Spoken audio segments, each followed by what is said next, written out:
Gloria a Dios. Paz de Cristo, mis hermanos. Amén. Pues seguimos adelante con el orden de este servicio, mis hermanos, ya que el Señor nos concede esta oportunidad. Vamos a aprovecharla todo lo que nos sea posible.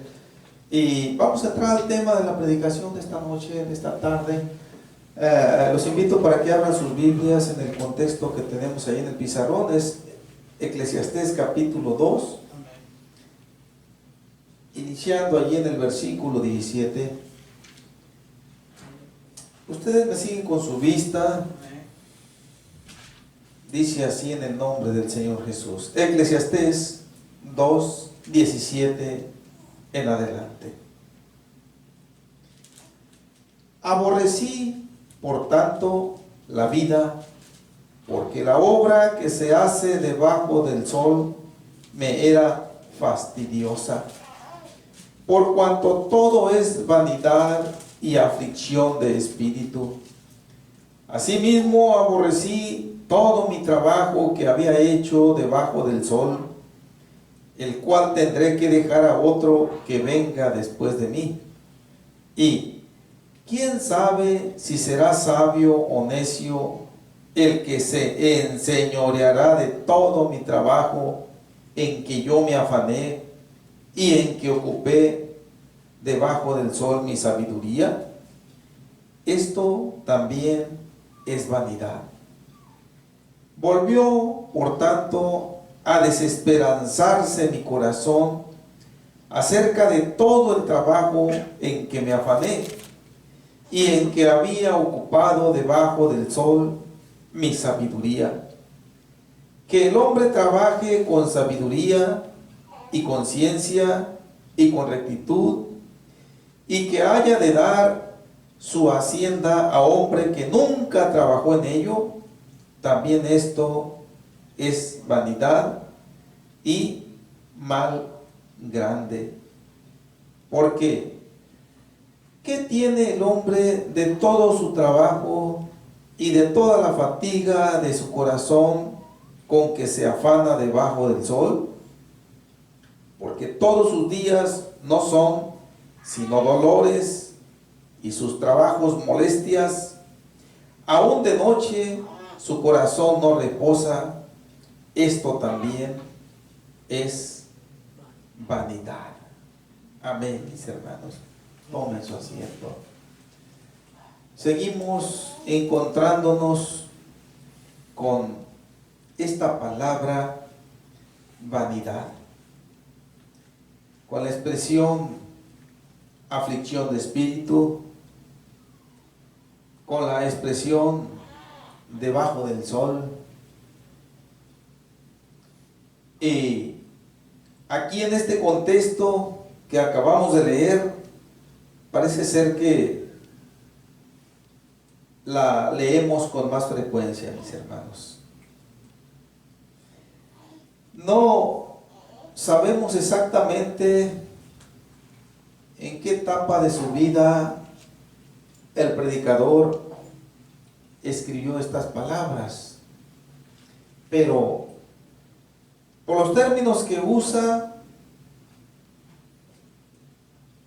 podemos nosotros suponer fundadamente de que fue ya en su vejez, cuando ya no podía él afanarse, cuando ya no podía él trabajar. ¿Por qué digo esto? Bueno, porque menciona que prácticamente él había concluido lo que le había correspondido hacer debajo del sol, y el único desafío que le esperaba era la muerte ya. Pero antes de que llegara ese momento, él hace una serie de reflexiones en vía de conclusión y menciona una palabra que la repite en el versículo 18. Empezó con ella en el versículo 17, y es la palabra aborrecí, está en tiempo pasado. Y esta palabra, pues, tiene diferentes significados, depende de el contexto o depende el tema de que se esté tratando. El Señor Jesús en una ocasión la mencionó también cuando dijo que el que no aborrece su vida por causa de mí, dice, ese no es digno de mí. Pero es muy diferente el significado de esa misma palabra que el Señor Jesús usó para enfatizar de que Él siempre tiene que estar en primer lugar en la vida del ser humano. Y aquí, cuando el rey Salomón dice, aborrecí por tanto la vida, no se está refiriendo a eso. Aquí tiene un significado completamente opuesto. Aquí tiene un significado en el lado negativo en que se usa esta palabra. Se está usando aquí esa palabra aborrecer pecaminosamente hablando. Cuando el Señor Jesús, enseñando a sus discípulos, les dijo, el que no aborrece a padre, a madre, a hijos, a hermanos, a esposa, y aún a sí mismo, por causa de mí, no es digno de mí. Él no estaba hablando de ese aborrecer pecaminoso, sino lo que estaba diciéndole a sus discípulos, y sigue diciendo a sus discípulos en este tiempo, es que no debe haber nada ni nadie en esta vida que ocupe el primer lugar que le corresponde a Dios en nuestros corazones. Eso es. Y lo que está diciendo es que siempre que se trate de escoger entre servirle a Dios, entre obedecer a Dios o complacer exigencias del ser humano, no importa que vengan de los seres más queridos, familiar, consanguíneamente hablando, se tiene que escogerse los requerimientos de Dios. ¿Sí? No importa que se sienta quien se sienta, cuando el creyente ha concientizado bien lo que Cristo ha hecho por él, siempre va a tener ese cuidado de darle la preferencia en todo a él. Y en esas circunstancias va a haber ocasiones en que va a tener que decirle no a la madre, al padre, a la esposa, al hijo, a los hermanos, etcétera, porque por muchas circunstancias van a sobrar en la vida, mis hermanos. Yo pienso que a todos nosotros nos han invitado, digo, después de que ya nos comprometimos con el Señor, nos han invitado a celebraciones que nosotros sabemos que a Dios no le agradan y que hemos tenido que rechazarlas de una manera clara, tajante, pero con educación, porque hemos entendido que a Dios le corresponde el primer lugar. Y a eso se refiere el Señor Jesús cuando dice que el que no aborrezca a todo mundo por causa de él no es digno de él. Pero aquí el rey Salomón no se está refiriendo a eso. Cuando empieza en el versículo 17, aborrecí por tanto la vida, porque la obra que se hace debajo del sol me era fastidiosa. Aquí él está mostrando una actitud de pesimismo extremo. Está mostrando una actitud, mis hermanos, que, sin exagerar, en muchas ocasiones ha llevado a muchas personas a quitarse la vida, a suicidarse, porque empiezan a ver solamente las diferentes etapas de la vida con pesimismo, y en muchas de las ocasiones echándole la culpa a Dios. Sí. Y esta palabra, en el sentido en que está aquí escrita, es, aparte de que es un pecado, es peligrosa. Es un pecado, ¿por qué? Bueno, en primer lugar porque se estaba aborreciendo una dádiva muy preciosa de Dios, que es la vida. Y cuando nosotros, como en este caso, el rey Salomón nos está aquí revelando lo que hubo prácticamente en la recta final de su vida, él se olvidó, al menos así lo está evidenciando aquí con estas palabras, se olvidó de que Dios nos concede la vida con un propósito, de que Dios nos concede la vida no por una casualidad. Todos vinimos a este mundo, algunos en circunstancias más o menos iguales, otros en circunstancias muy diferentes. Hay quienes vinieron a este mundo muchas veces sin haberlo premeditado, muchas veces hasta sin haber sido deseado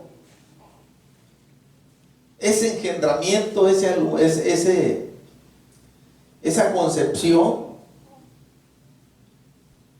Y ahí tenemos que son miles los casos en que se decide mejor abortar el fruto del vientre. Y claro que estamos hablando nosotros, hermanos, de gente inconversa. Estas palabras tienen esa tonalidad. Dios nos concedió la vida y Él propició las circunstancias para que cada uno viniéramos a este mundo en situaciones a veces similares, en otras en situaciones completamente diferentes, pero en todo Dios tuvo propósitos. Pero el propósito general de Él es que le busquemos, que le conozcamos y que vayamos a ocupar esa vacante que está en el cielo para nosotros. Ese es el propósito principal de Dios.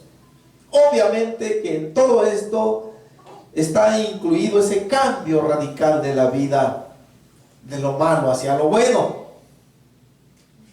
Y cuando se tiene conciencia de que la vida es una dádiva premeditada, planificada de Dios para cada uno de nosotros, y cuando nosotros recibimos de parte de Dios esa revelación del propósito de haber venido a este mundo, hermanos, lejos de aborrecer nuestra vida, la vamos a valorar más. Y la vamos a valorar más en el sentido de honrar más a Dios con ella en cada ocasión que se presente la necesidad. Todos los días tenemos esa oportunidad. Todos los días.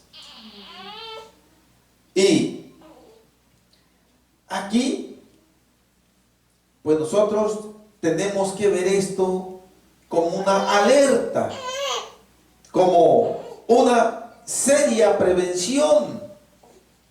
Y todo esto, mis hermanos, pues nos habla de alguna manera de el por qué el predicador en su vejez le dio la espalda a Dios.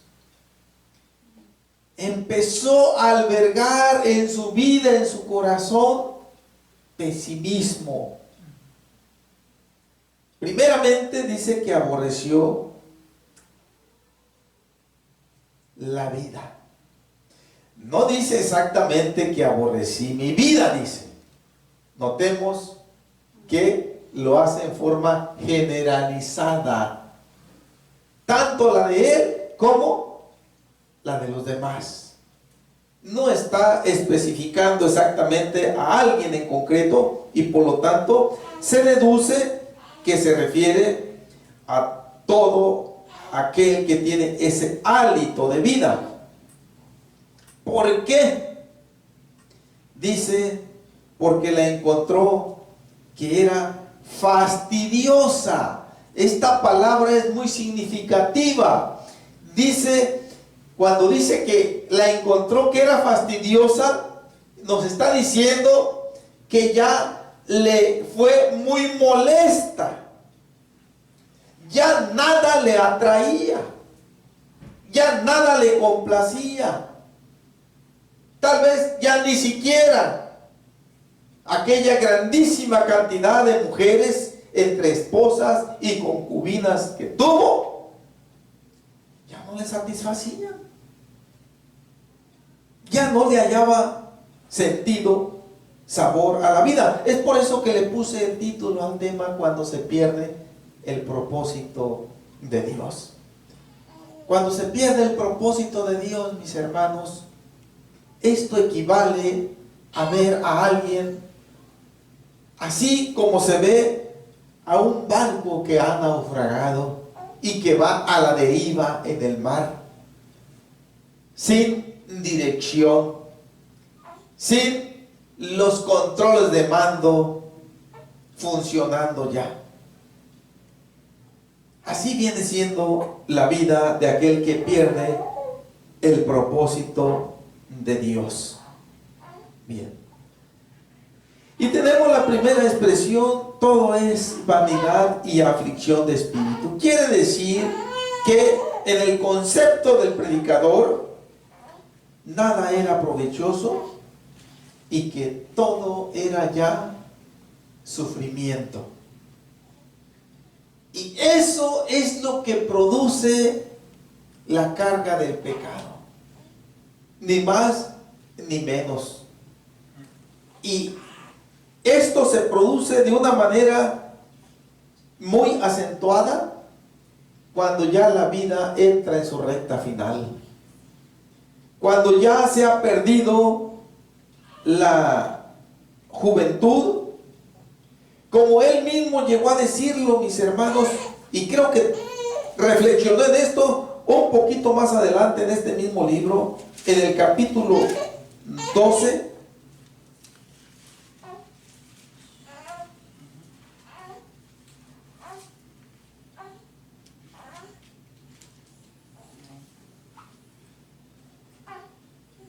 Versículo 1 solamente.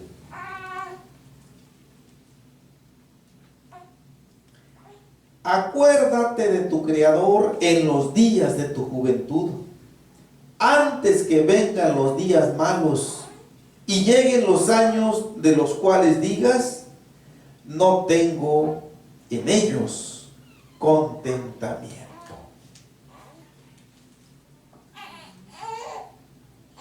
En un cristiano, sea en la juventud, sea en la vejez, siempre va a haber un contentamiento que va a resaltar, que se va a echar de ver.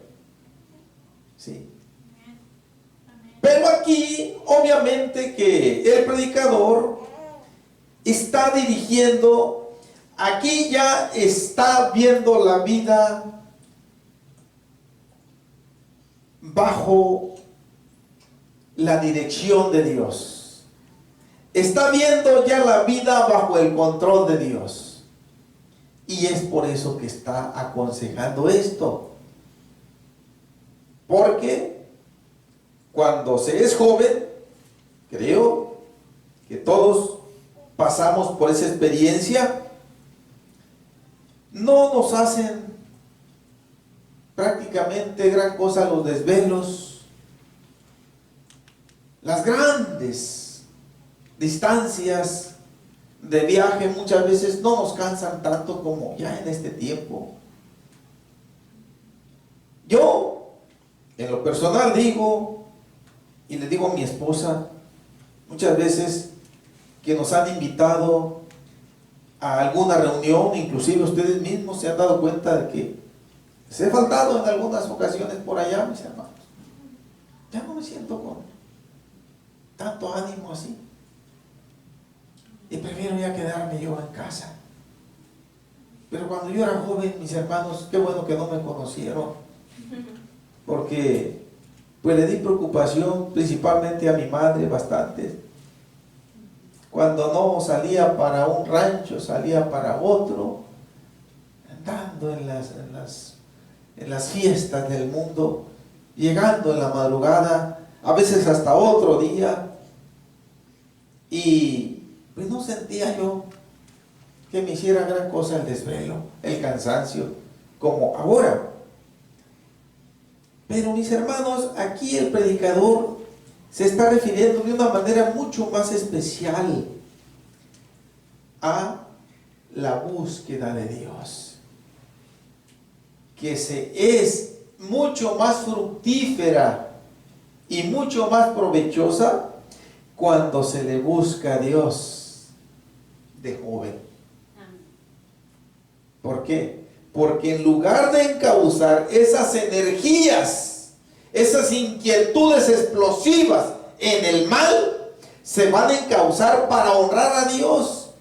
Y la vida va a ser una fiesta en grande. ¿Sí? Antes de que lleguen los días malos y lleguen los años en los cuales digas, no tengo en ellos contentamiento. Hablando de esto, mis hermanos, vamos a 2 de Samuel, capítulo 19. Quiero que veamos 2 de Samuel, capítulo 19, una anécdota que habla al respecto.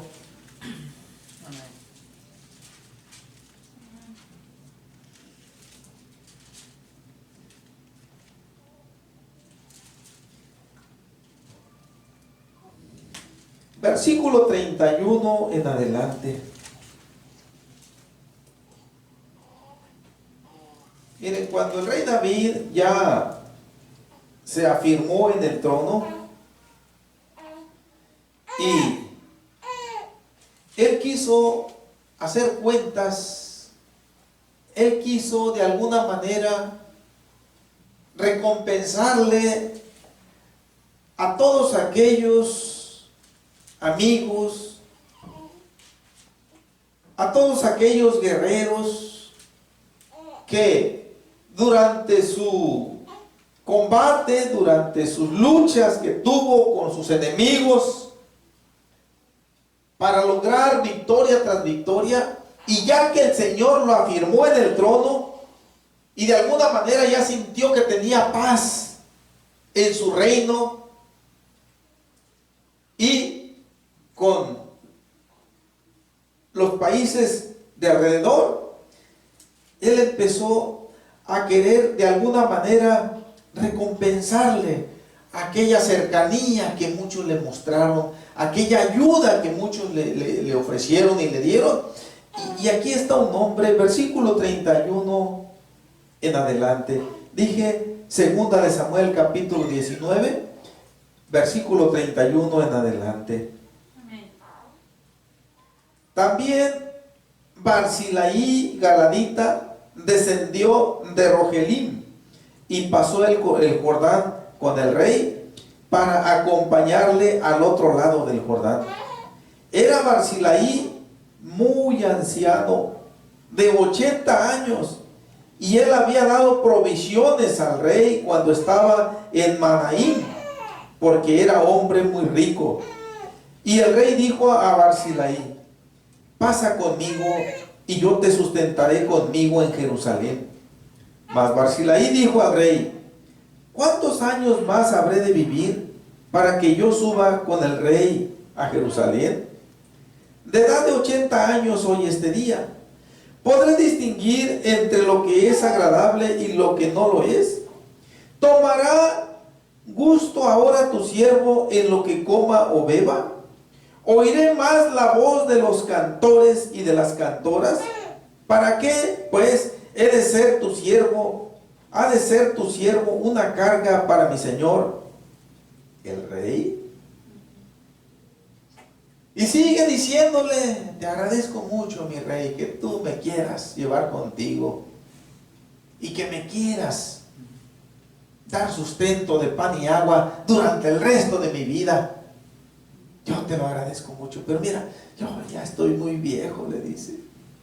Yo ya no me deleito prácticamente nada. Y pues mejor déjame aquí en mi casita que tengo aquí. De todas maneras, que te vaya bien y que Dios te prospere siempre. Y eso es precisamente, mis hermanos, lo que está diciendo Eclesiastés. Vamos volviendo al capítulo 2 donde estábamos. Lo que dijo Eclesiastés: antes de que llegue la vejez hay que buscar a Dios. Sí. Por eso el Señor, permítanme, me viene a la mente un proverbio.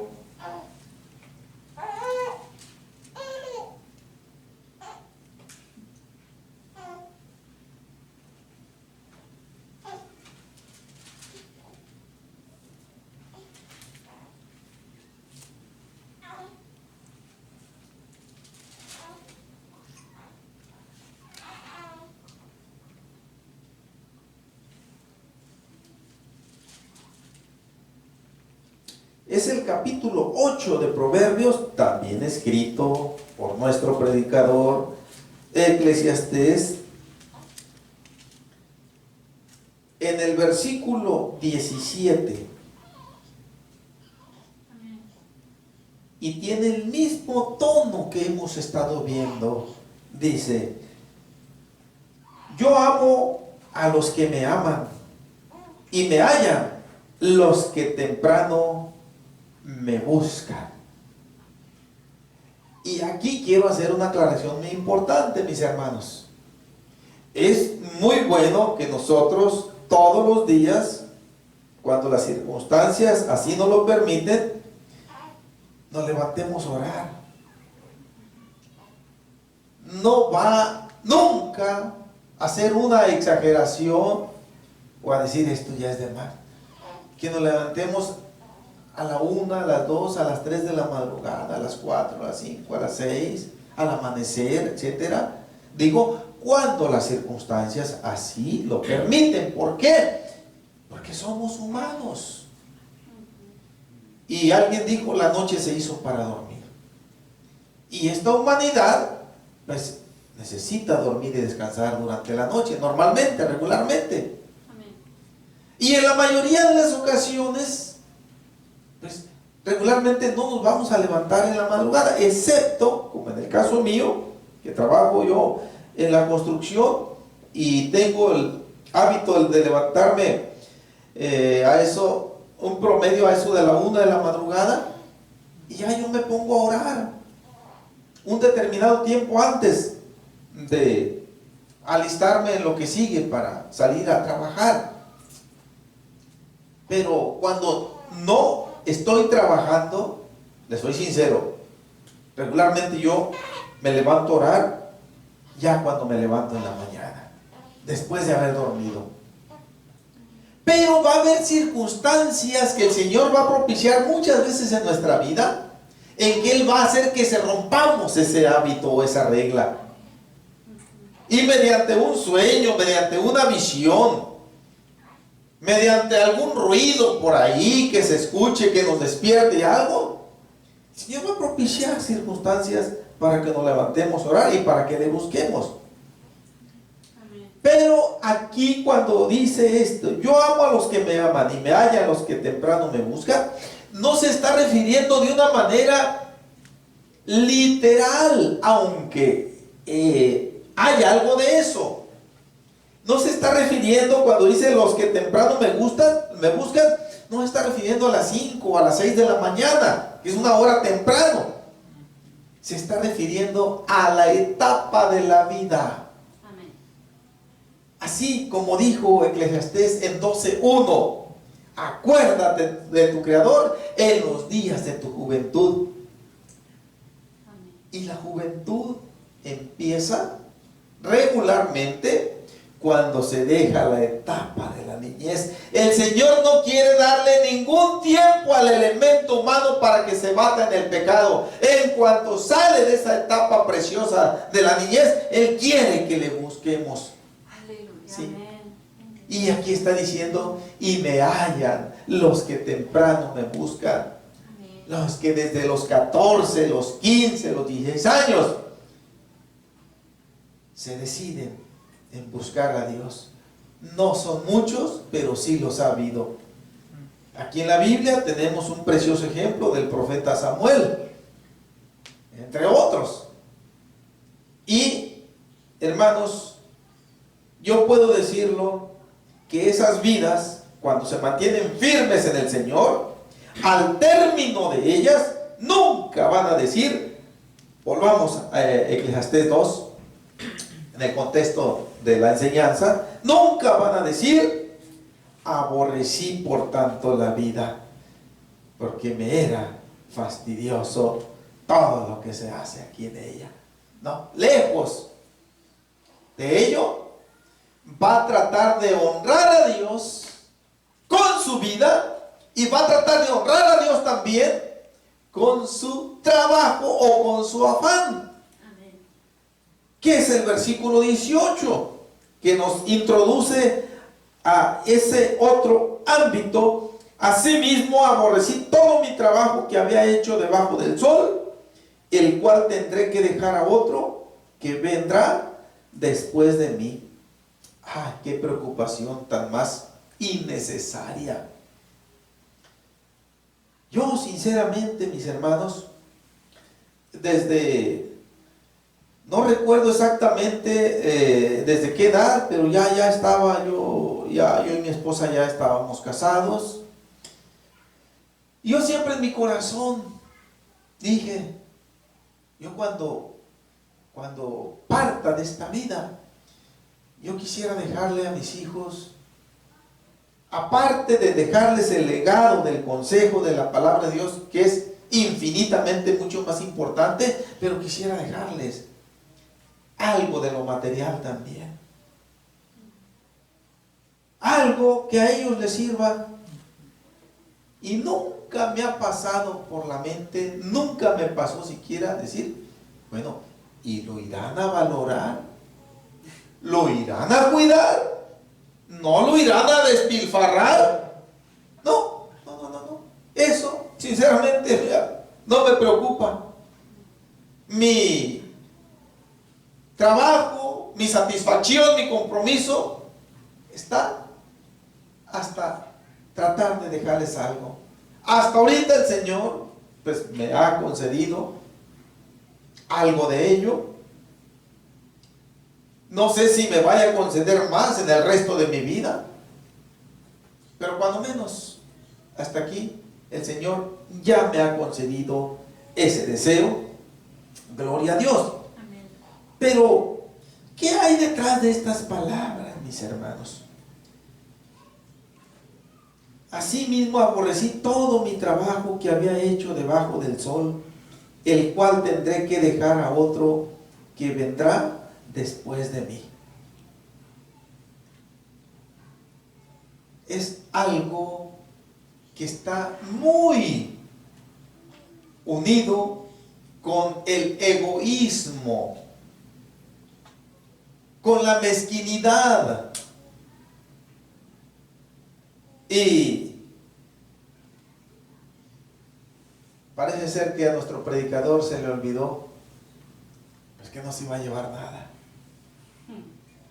Por mucho que él quisiera, todo tiene que quedarse aquí, hermanos. Y ya no debe ser nunca ninguna preocupación nuestra si se va a agradecer o si se va a valorar o si se va a cuidar o no aquello que logremos nosotros pues alcanzar a hacer en esta vida.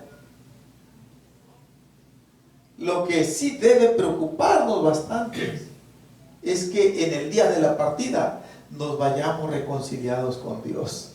Amén.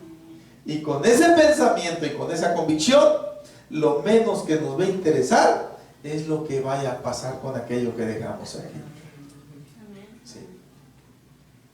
Mi padre, mi madre, antes de partir, pues decidieron dejarnos algunas tierras a mí y a mis hermanos, los varones, ya que las varonas, las mujeres, pues están casadas con esposos que afortunadamente, pues algunos de ellos tuvieron sus tierras, su dotación de tierra, otros con un trabajo estable, etcétera.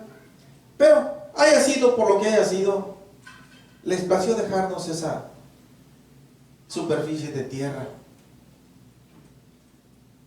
Por cierto que ya está por concluirse la terminación de ese trámite, ya para que quede a nombre de nosotros todo. Y pues algo que yo también miro como otra porción que puedo yo dejar también, si el Señor me lo permite, a los que vienen. Pero, mis hermanos, aquí hay un elemento muy importante. Nosotros, más o menos, pero no podemos definirlo en un 100%, pero más o menos nosotros no las podemos oler. ¿Cómo van a administrar los que vienen? Porque nosotros supuestamente debemos conocerlos. El rey Salomón, es probable que él haya sabido más o menos cómo se iba a conducir su hijo, porque cuando dice aquí que tendrá que dejar a otro que vendrá después de mí, aquí se está refiriendo de una manera directa al que se iba a sentar en el trono después de él y que iba a ser un hijo de él. Ese hijo de él en su momento se sentó, se llamó el rey Roboam. Cuando el rey Roboam, hijo de Salomón, empezó a reinar, Dios le cumplió aquella sentencia que le había dado al rey Salomón. Romperé el reino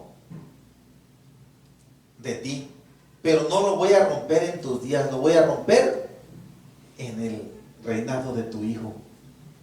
Y así lo hizo el Señor. Cuando el rey Roboam empieza a reinar, entonces se separan 10 tribus de Israel y queda solamente la tribu de Judá.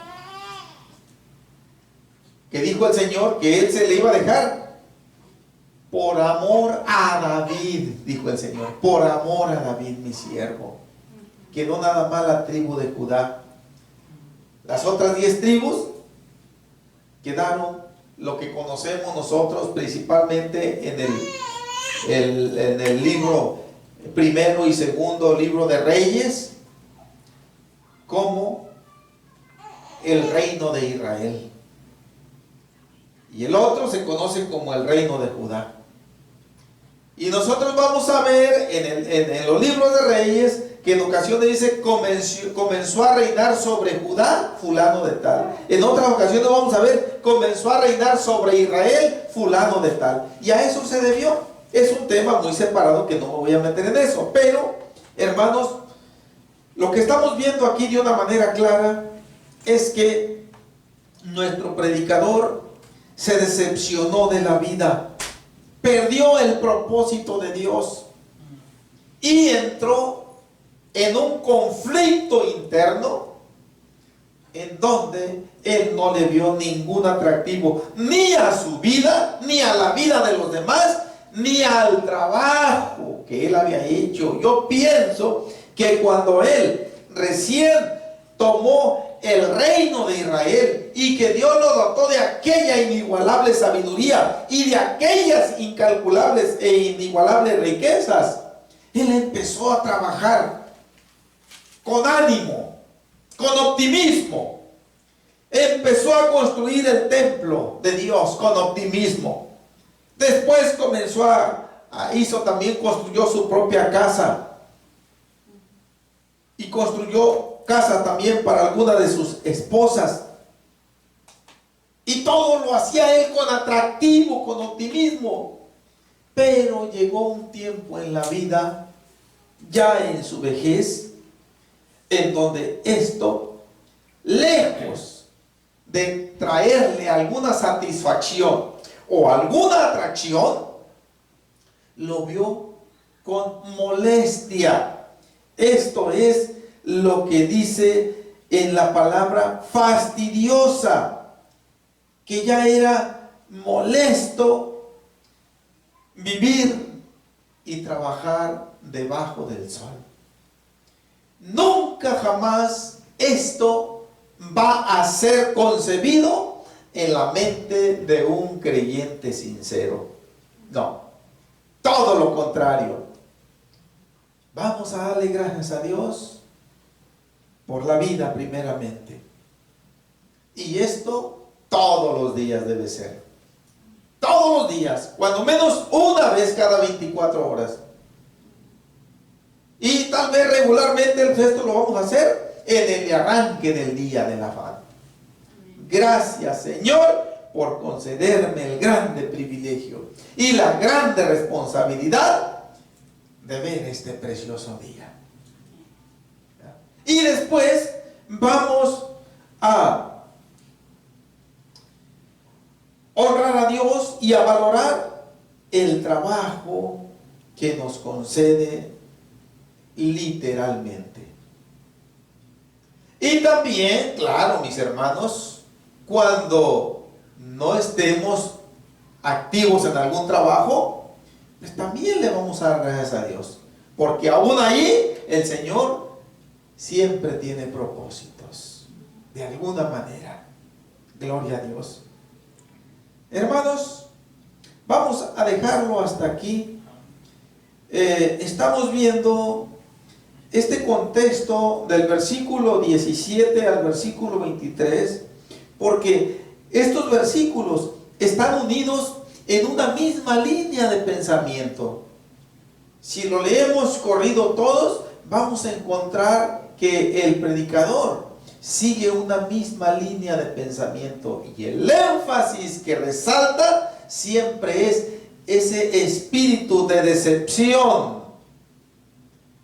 por el trabajo material, ese espíritu de decepción por todo aquello que se ha acumulado. ¿Cómo lo van a valorar los que vienen? ¿Qué nos preocupa a nosotros eso? Ha habido y hombres, y mi suegro fue uno de ellos.